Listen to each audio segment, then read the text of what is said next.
everybody. Welcome in, welcome in. While we're waiting for some people to pour into the chat, welcome to everybody that's been here waiting for us. We're getting ready for the show. I'm very happy that everybody's here. So hello everybody. Welcome to Book Passage Live. My name is Nick. We here at the bookstore are very excited to bring to you some of the best authors and conversations that you can have out there on the internet. If you've seen one of these before, well then, welcome back. And if you're new here, Book Passage is an independently run bookstore out of the San Francisco Bay Area. And back when crowds weren't quite so dangerous to be in, we hosted events, book events, just like these, but in our store live. As we are now streaming on YouTube and will continue to do so in the future, please consider subscribing by clicking the subscribe button just below the video. It doesn't cost you anything and honestly does help us out. And additionally, if you click the little bell next to the subscribe button, you'll be alerted every time we go live or post some killer book content, as we now do weekly.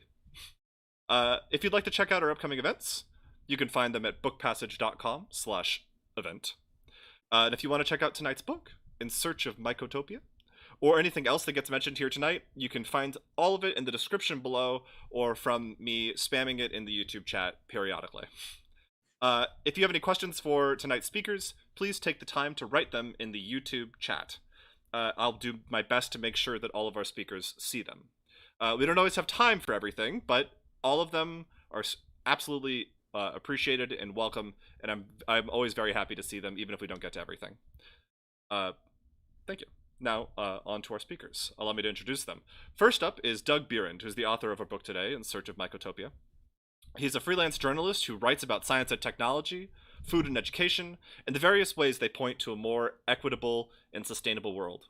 His byline appears in Wired, The Atlantic, Vice, Motherboard, The Counter, Outside Magazine, Civil Eats, and numerous other publications.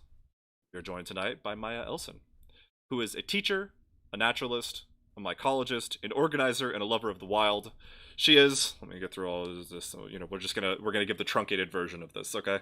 Very busy is the short version of this, but she is the executive director of Co-Renewal since 2016. She's the co-founder and program coordinator of the Post-Fire Biofiltration Initiative. She's one of the founding members of the Radical Mycology Network, a campaign organizer for a number of climate justice and wilderness defense struggles, and that's only half of her bio. We have a lot to learn from her today. So, without further ado, everybody, let me get my mug off the screen and hand the show back over to our speakers. Hello, speakers. Welcome in. Thank you. Thanks, Nick, so much for that introduction. And thank you, Maya, for joining us. I hope people are getting a sense of why I'm so excited to talk to you tonight.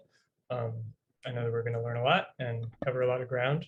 Thank you, everybody, for being here. I'm super excited to be at Book Passage. I'm always honored to speak with and at local bookstores, which are a treasure that we should all be supporting. So this is a treat on many levels for me. And I will also start by acknowledging that I'm on Lenape-Hoking land, what is called east of the Hudson here in upstate New York. I guess I'll just start off by, I'll mention that the book that is the occasion for this conversation is In Search of Mycotopia, as you've heard, and it is it's about mushrooms and fungi, but really it's more about the communities that are forming around them, the ideas that are percolating around them, and the sorts of values that they seem to be inspiring, and maybe the hope that offers us. And I can hardly think of anyone better to help us explore that topic than Maya, who, as you've heard, has been involved in this work for a while and in many ways.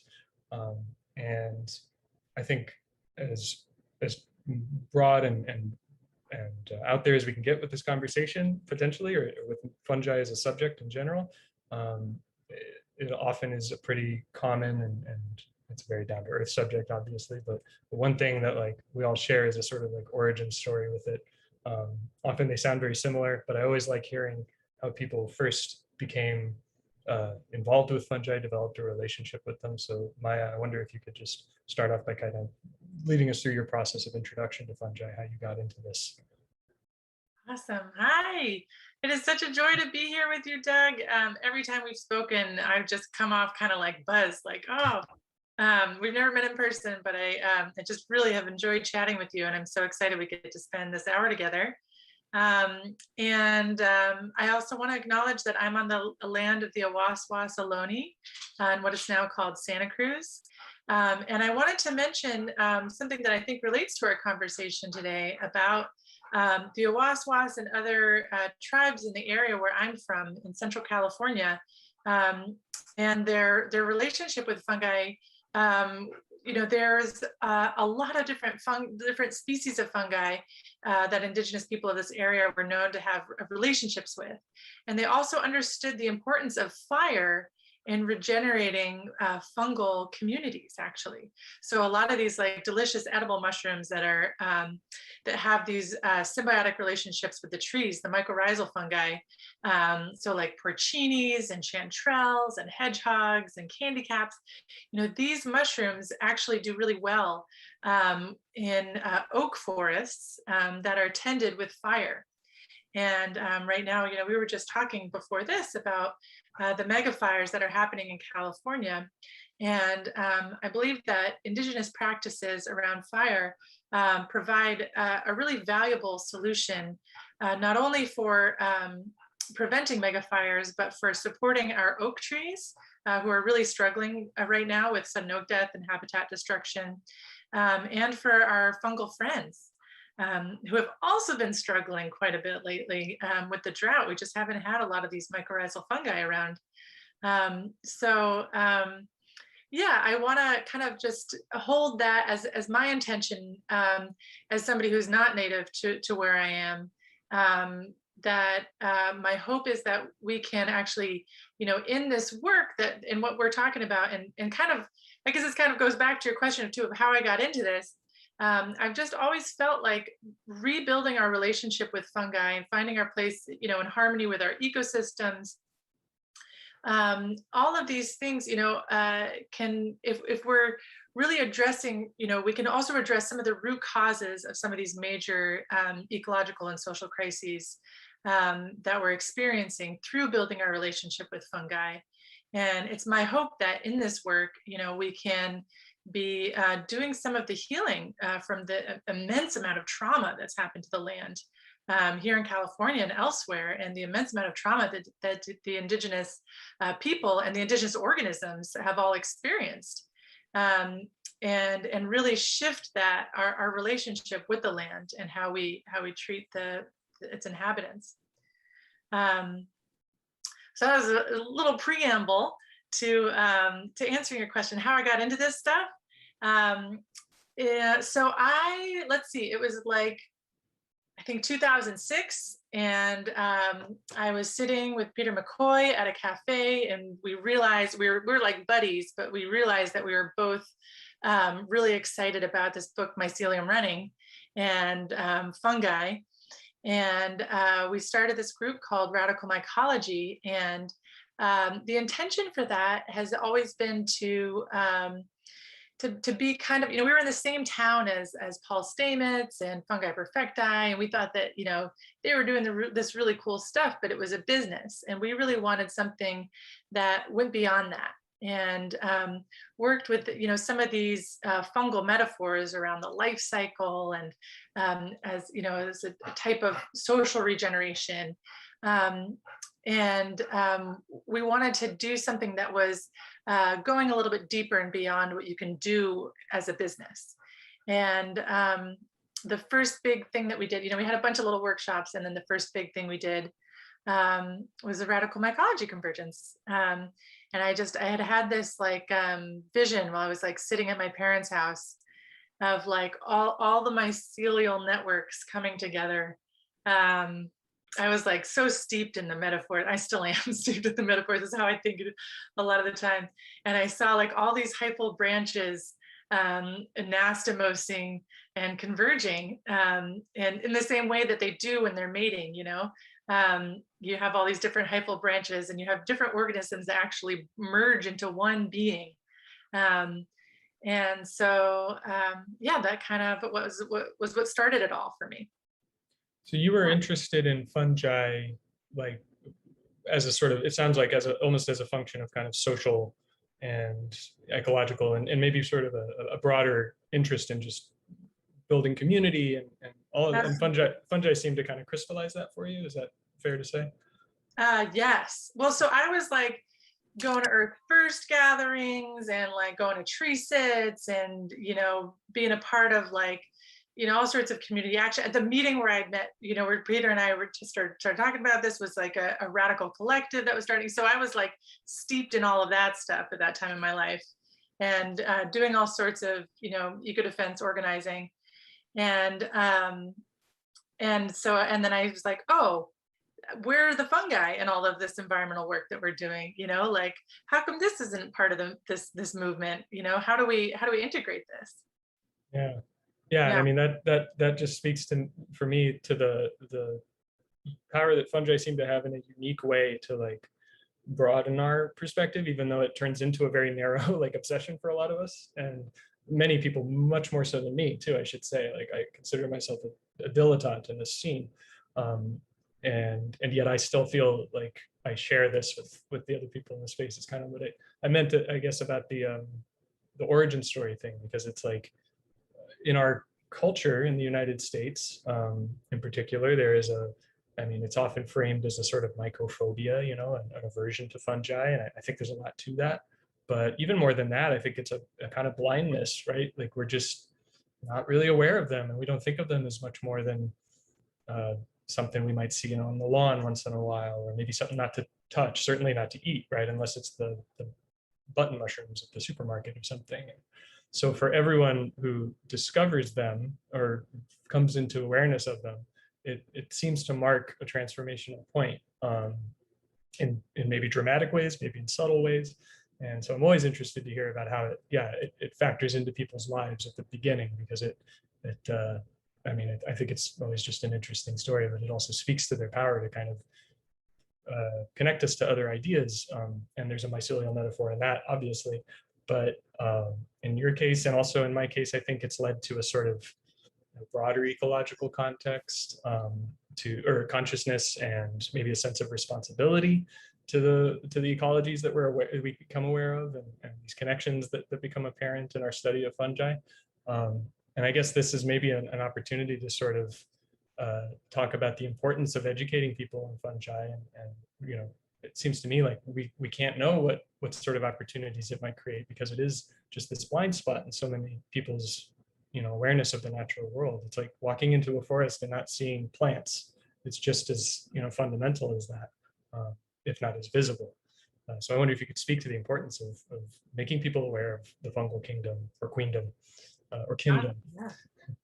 Yeah, that is a big passion of mine, and something that I've been doing since before I knew much of anything about mushrooms.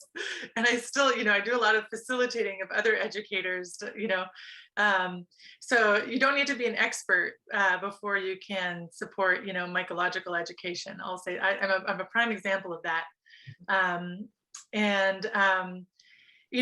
wanted to mention too, that like one of the ways that I got really deep into the fungal realm was through understanding their role in climate too, because I was also doing all this climate justice organizing, and I remember my grandpa being like, don't fungi just emit carbon dioxide, like, aren't they just contributing, like, what are you but like, turns out they're actually like the Earth's biggest carbon sink. I want to make this slogan for co-renewal that's like, soil resilience is climate resilience, because it's so real. The role that they have to play, these our vascular mycorrhizal fungi, they create this really cool substance called glomalin that's responsible for storing a third of the world's carbon, so, or a third of the world's soil carbon, to be specific.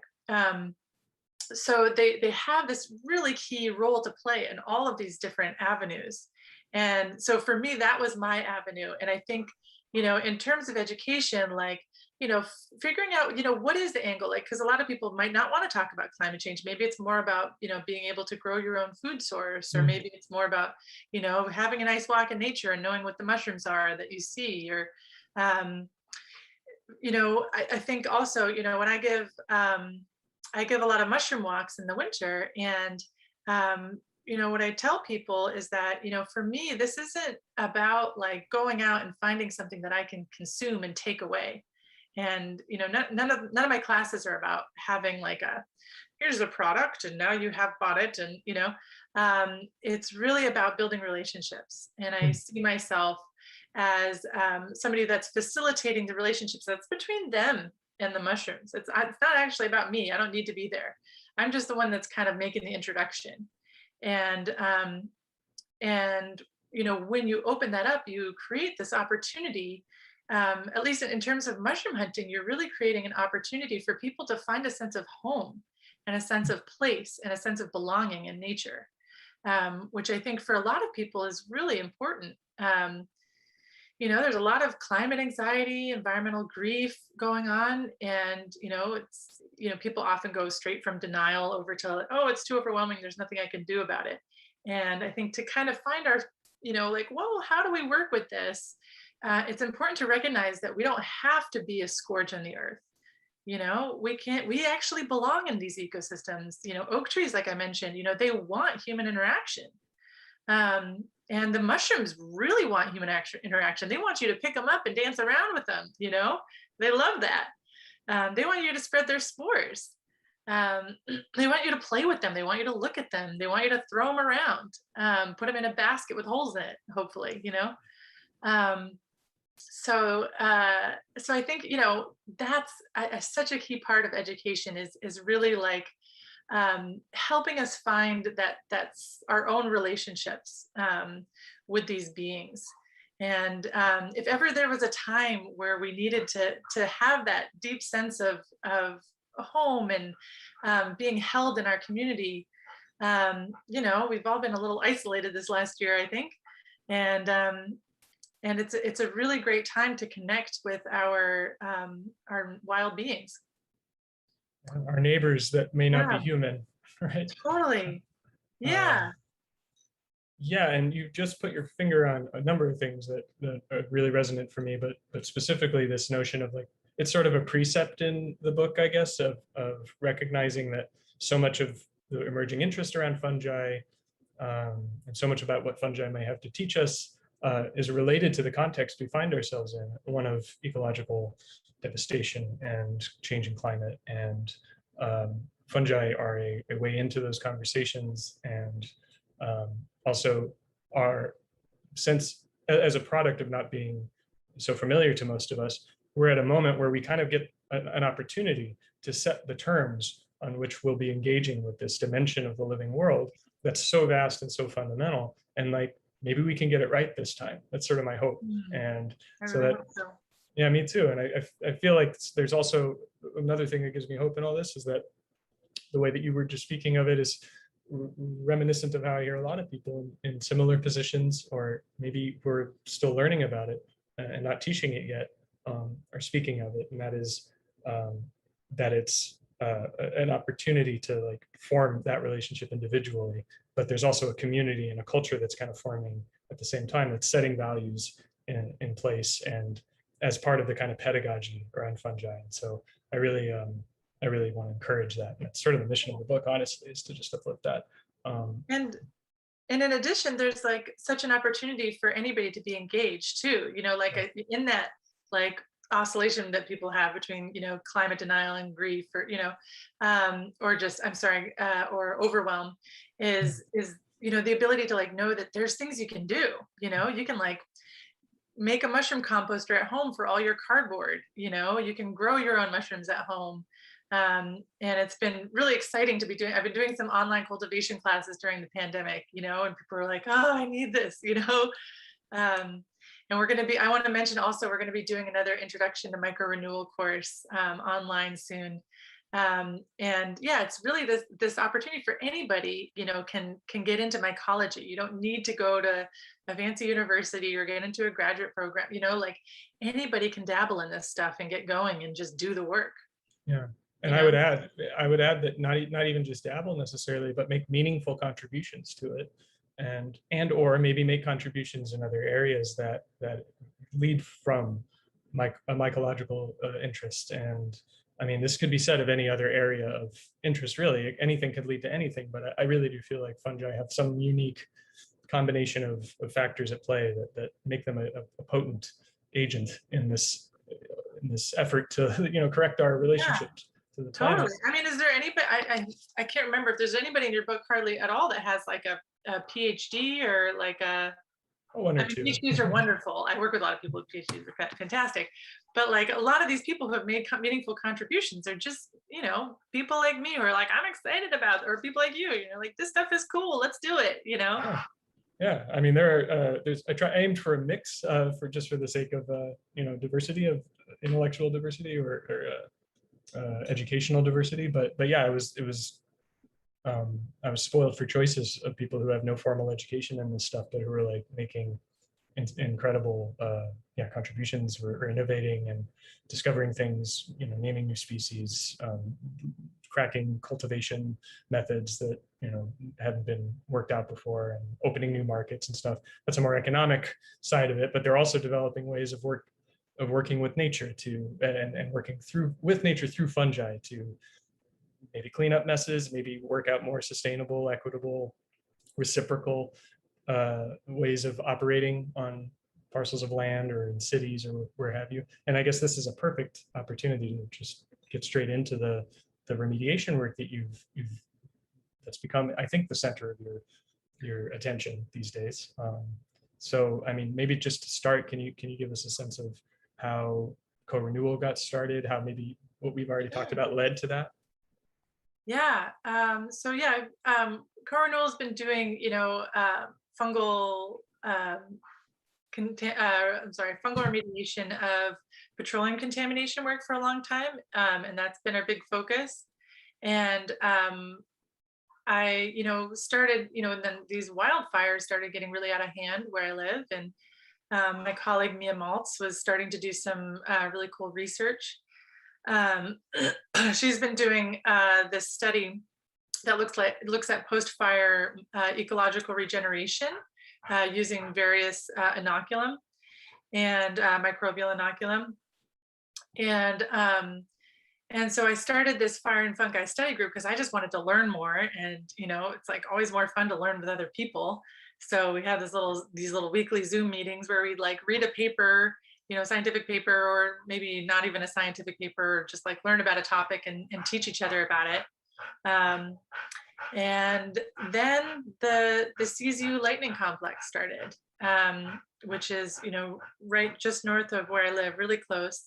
And at the same time as that fire was going, there are all these fires in every direction in Central California. We couldn't go anywhere to escape the smoke. Like we could not get out of it. We were trapped. And that was a really, really intense feeling, as was the day where the sun didn't come out. It was just dark the whole day because of the smoke. Plants weren't photosynthesizing. It was like really intense. And I was like, okay, we got to do something. We got to get real. We got to stop talking about this and really do something. We have this opportunity, with this fire really close by to really get some work done. So we teamed up with so some of our co-renewal people. Taylor Bright is this brilliant, wonderful mycologist that I have the honor of working with, a close friend and colleague. She and I really, took when we were in this together, and we knew we wanted to do something, and we wanted to be a part of this larger grassroots effort. So this in this burn scar, particularly the one near Santa Cruz, and in a lot of other burn scars, you have this issue. There's a high probability that when the rain comes, the toxins from the burned down home can enter that sensitive waterways. So what we're talking about here, all sorts of petroleum-based contaminants, heavy metals, and so we were wanting to prevent that from happening. So we joined up with this larger grassroots effort that was happening, and we also really wanted to get some research out of this and do a study. And so we started, this is not a thing I recommend or a thing that people really do in general, but we put together a study in a very short, in about 3 months, with no experimental design and no funding and no team yet. It was just an immense amount of work, is all I can say. We're just working all day, every day on this, putting this together. And we did it. We pulled it off. And we have a study set up, and a study site set up in the CZU. We have one in Lake County. We have one in Napa County. We have one in Mendocino, and we have one in Butte County. And we have these amazing, happens to be all women, these incredible women who have all stepped up as volunteers coordinating these different study sites in these different places. And so we've each, done these wattle installations. So wattles are these straw tubes. And what we've set up is, we have one wattle that's inoculated with a fungus, and we have one that's not inoculated with fungus. And then we have one that's an area that's just a control with no treatment at all. And then we have these reference unburned ecosystems that kind of serve as like a baseline. Like, obviously we weren't able to get samples before the fire because we didn't know where the fire was going to burn, which is a bit of a, something that's tricky that you have to figure out, with mega fires and studying mega fires. So we have these unburned reference ecosystems.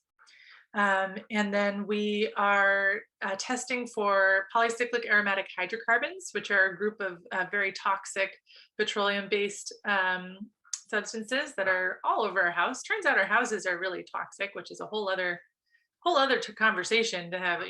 What's in our building materials and what's in all our appliances, and oh my goodness, do we want that? It's going to go somewhere someday, right? All of it.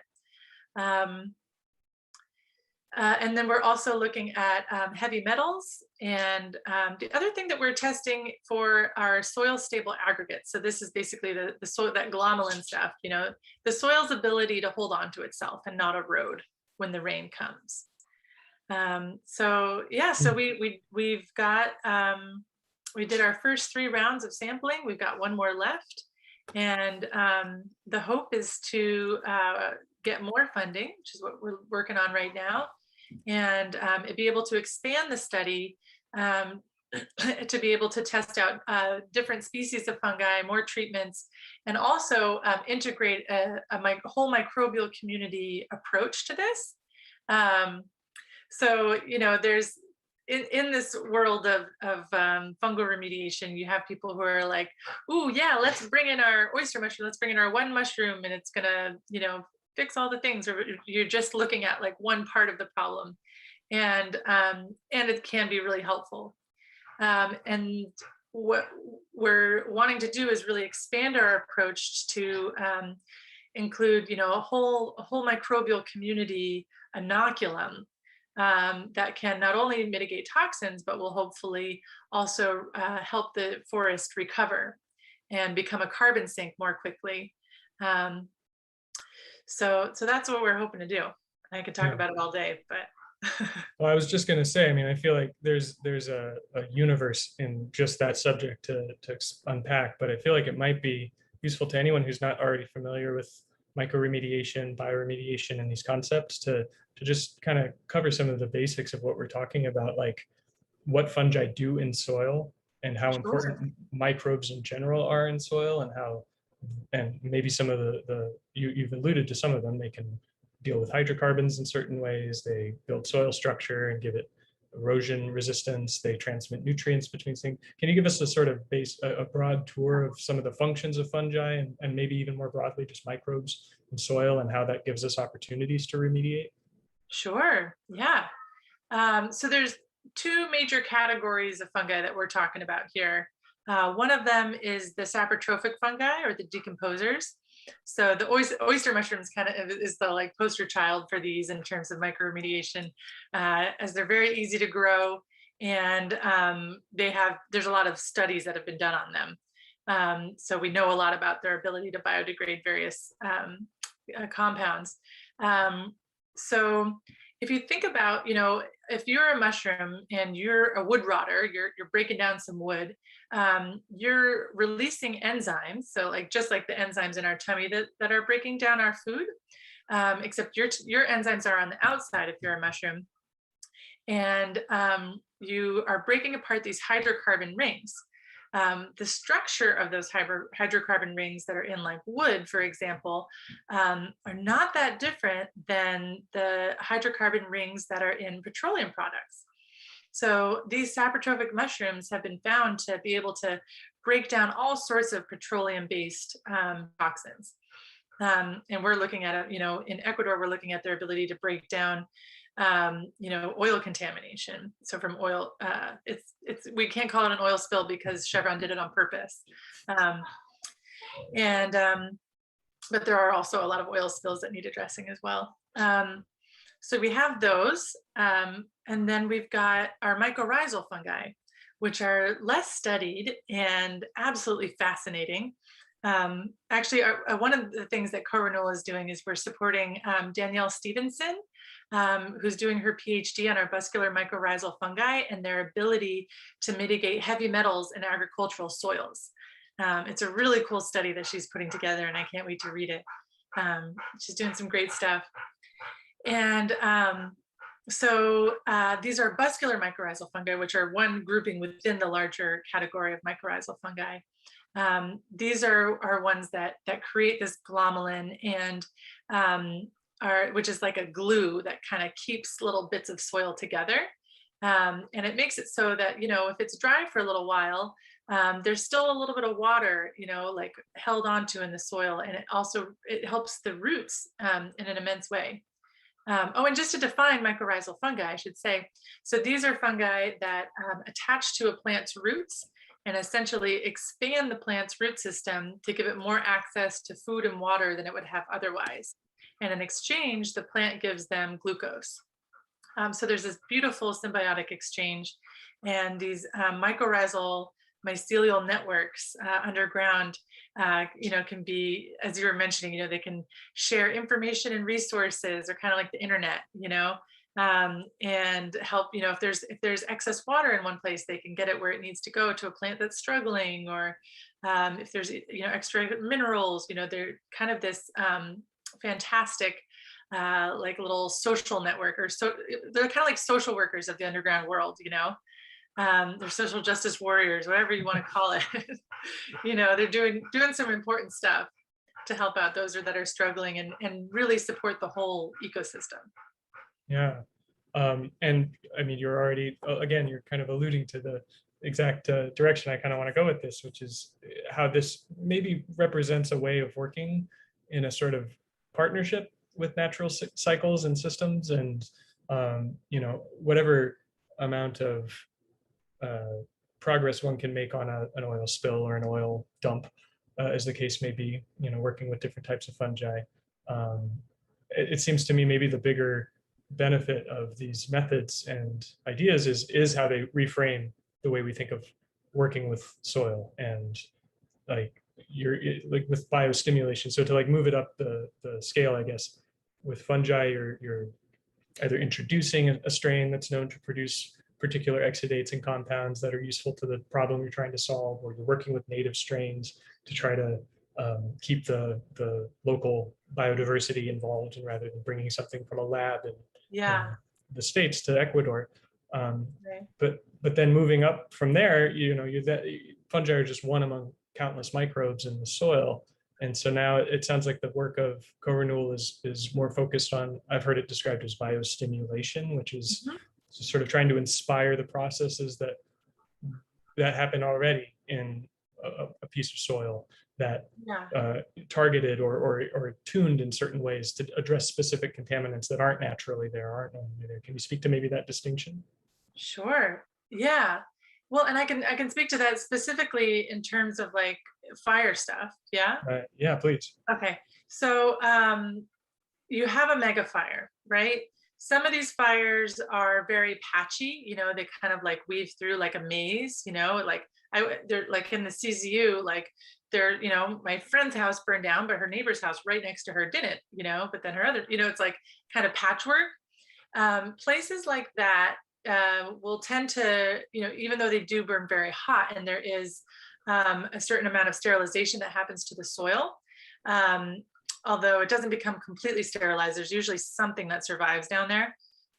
If you see white ash, that's a sign that it probably did, burn all the way through, and it burnt really hot.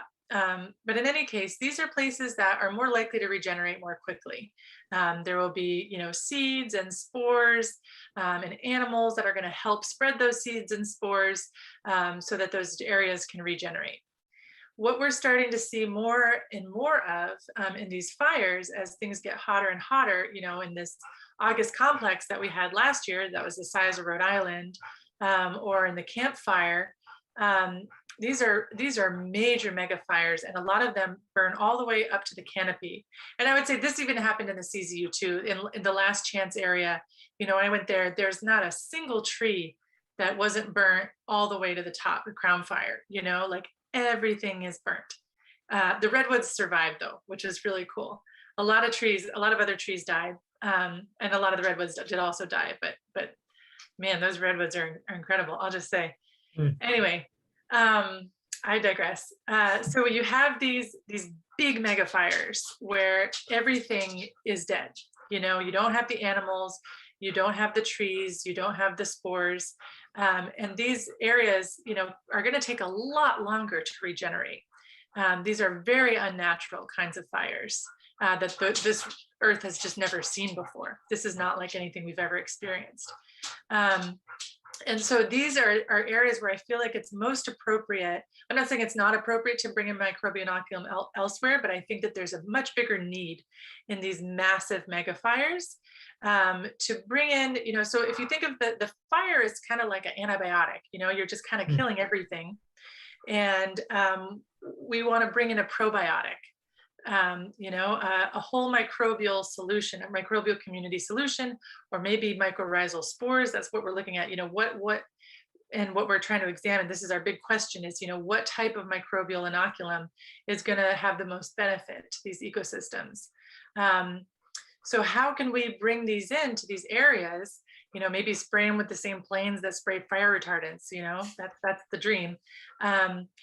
And help these areas recover more quickly. And we need these forests to be sequestering carbon. And a lot of California's forests are, after they have these fires, these mega fires happen, and they turn more into like a shrubland.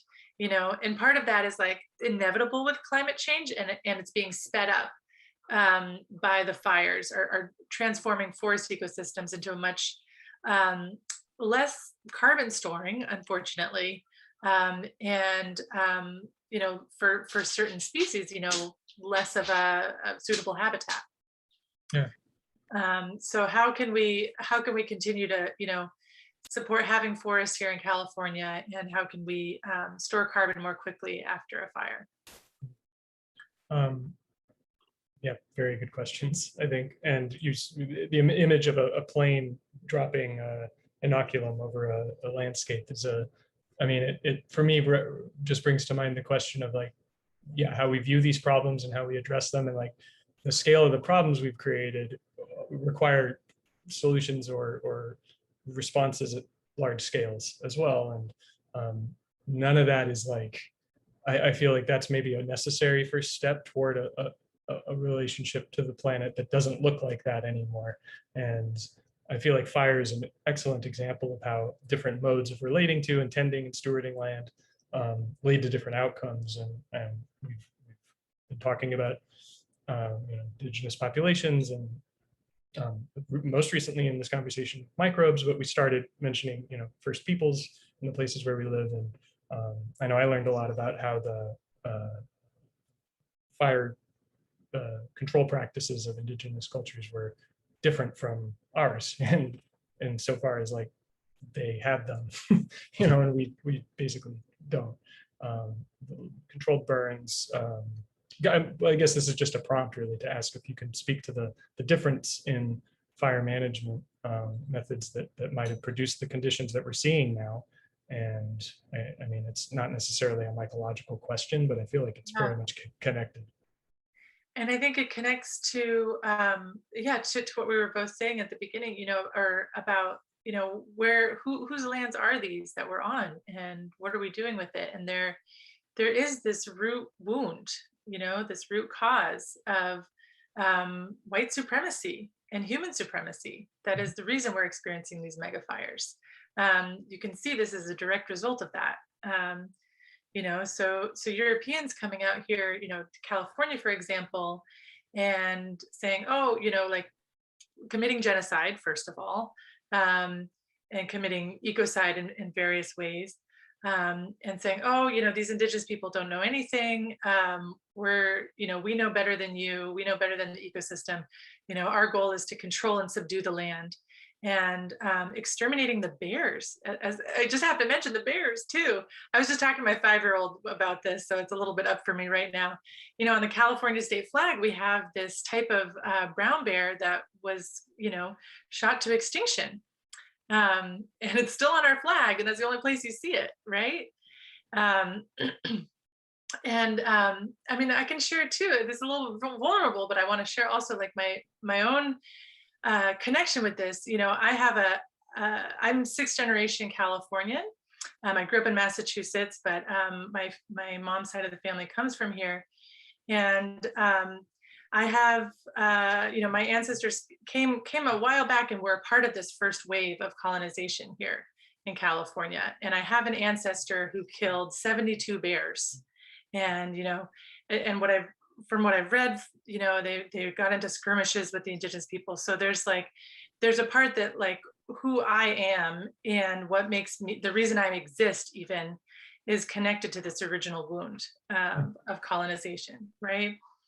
And this concept that this land is here for our taking, we can do what we want and just care for our own individual gain.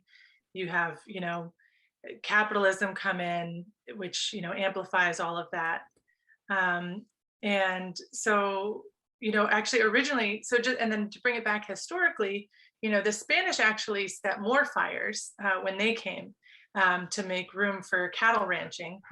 So there were a lot of trees that were cut down and a lot of fires that burned originally.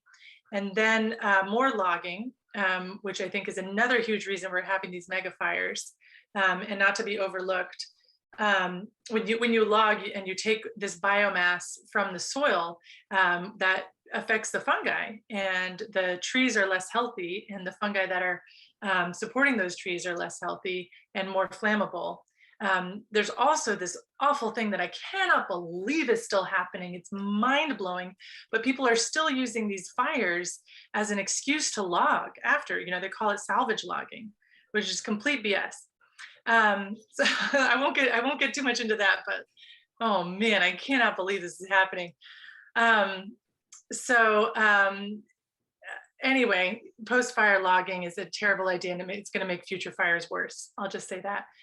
So you have that, and then of course you also have fire suppression. You have Smokey the Bear, and this whole idea, the demonization of fire. Fire is this bad thing. Fire is going to kill us all. We have to just suppress. Which is, if you think of fire is often associated with anger too. We also have a culture that's like, oh, you got to suppress your anger. Don't talk about your feelings. We have this buildup. You go out in the woods in California and you see a lot of dead branches and a lot of fallen trees, and you get this buildup of woody debris, which becomes fuel for fires. So that's a big part of the context as well. And then the fungal component of that is that we have this increase in saprotrophic fungi because of that forest fuel buildup, and our mycorrhizal fungi are now struggling. Saprobes and saprotrophic, for those who don't know, being those that eat the decomposers. They're decomposing dead and dying trees. Yeah, and they're doing so great that they're starting to attack the living trees too. Right.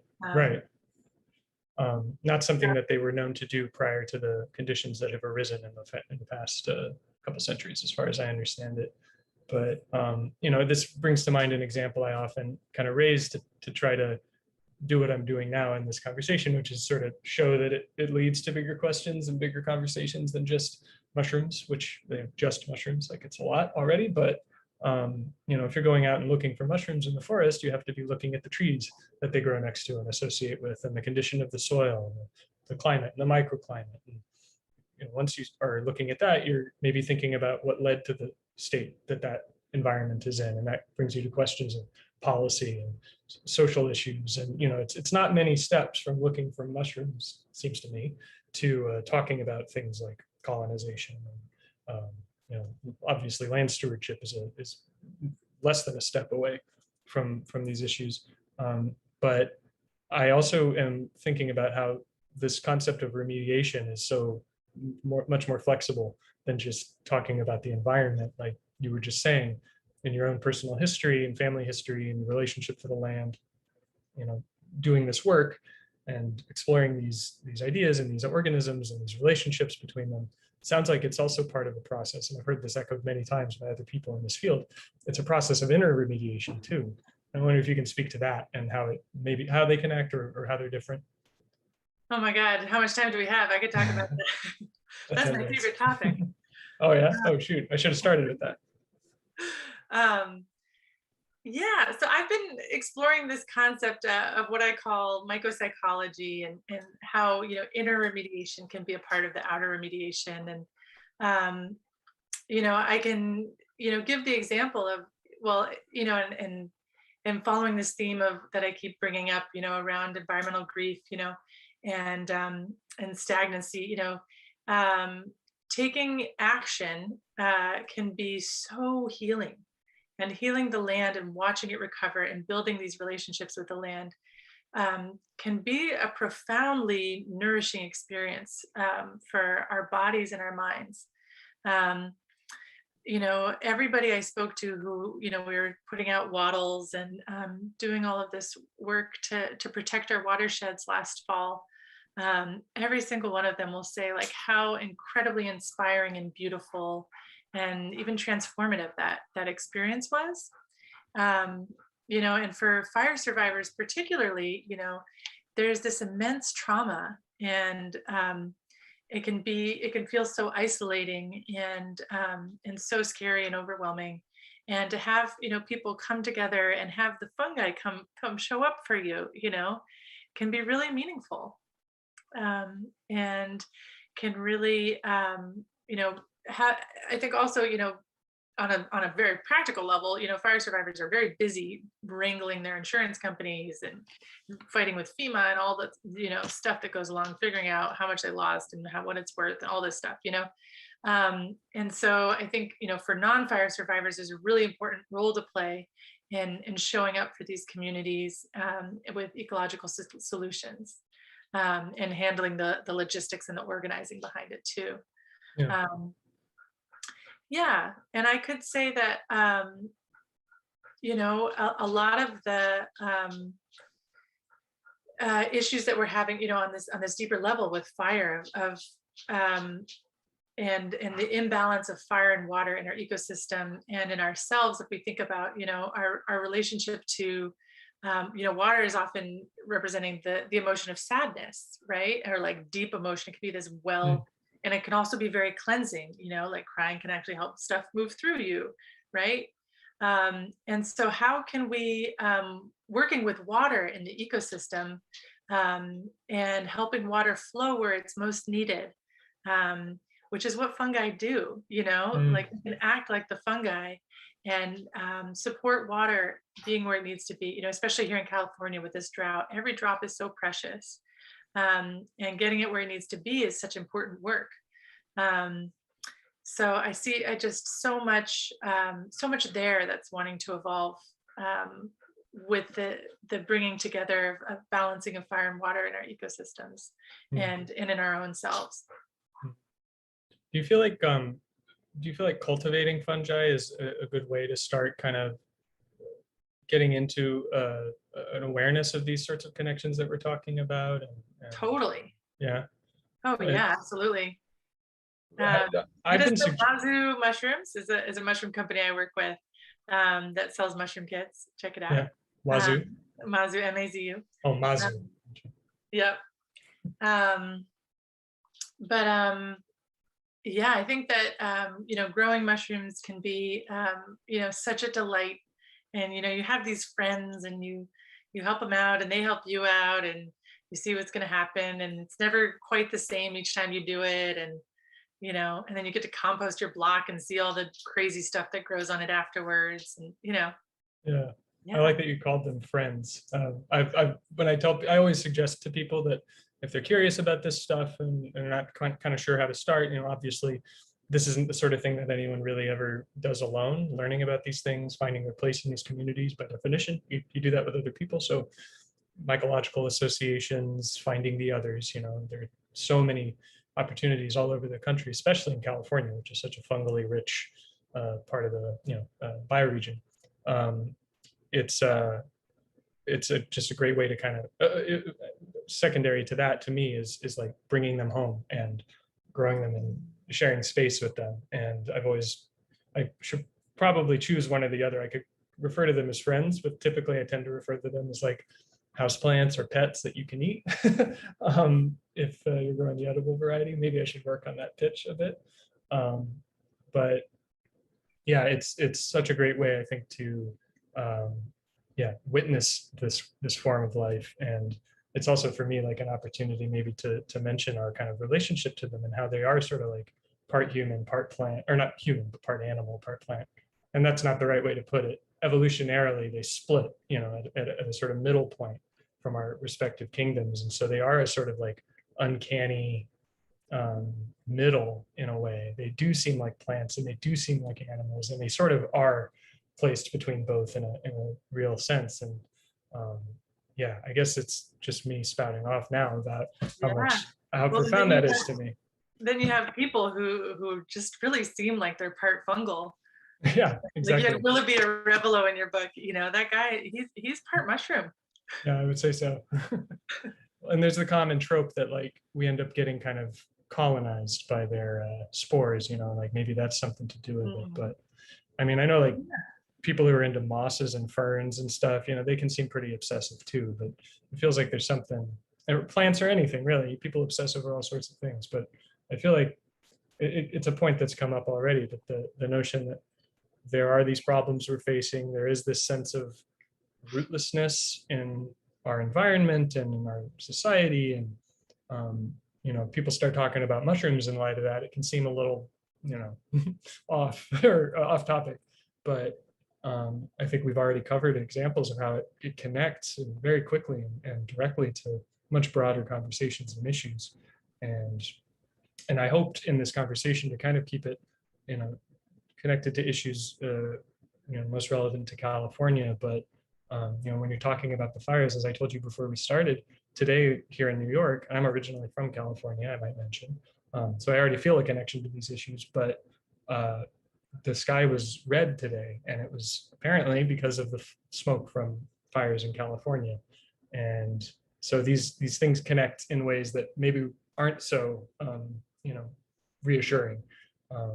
But I feel like since our problems are connecting us now, maybe the solutions can connect us too. And something about fungi that I really observed is they connect people. People connect over them and around them. And I guess as a sort of like closing sentiment or thought, I wonder if you could kind of speak in your experience and observations to the sort of community forming power of fungi, and maybe what you think is behind that.